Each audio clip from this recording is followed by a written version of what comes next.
नमस्कार, मी रुशाली यादव सारंग। या बुलेटिनमध्ये आपण बातम्या विस्ताराने पाहूयात। काँग्रेस आणि ठाकरे गटातील सीएम चेहऱ्याच्या वादावर केंद्रीय नेतृत्वाची आता मध्यस्थी पाहायला मिळते। काँग्रेसच्या केंद्रीय नेतृत्वाने राज्यातील नेत्यांचे कान टोचलेले आहेत। नाना पटोलेंनी काल पक्षाध्यक्ष मल्लिकार्जुन खरगेंची भेट घेतली। यावेळेला वरिष्ठांसोबत बैठक झाली। आपलंच सरकार येईल, फक्त मुख्यमंत्री ठरवणं बाकी, असा घटक पक्षातील नेत्यांनी समज केलाय। नेत्यांमधील हा अति आत्मविश्वास घात करू शकेल, काँग्रेसच्या केंद्रीय नेतृत्वाचं हे मत आहे। राज्यातील काँग्रेस नेत्यांना नेतृत्वाकडून सबुरीचा सल्ला देण्यात आलाय। आपलंच सरकार सत्तेत येणार, फक्त मुख्यमंत्री ठरवणं बाकी, असा समज घटक पक्षातील नेत्यांनी केलाय। नेत्यांमधील हा अति आत्मविश्वास घात करू शकेल।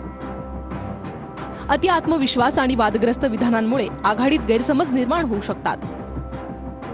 महाविकास आघाडीसाठी राज्यात अनुकूल परिस्थिती आहे। वाद निर्माण करण्यापेक्षा जमिनीवर पाय ठेवून काम करा।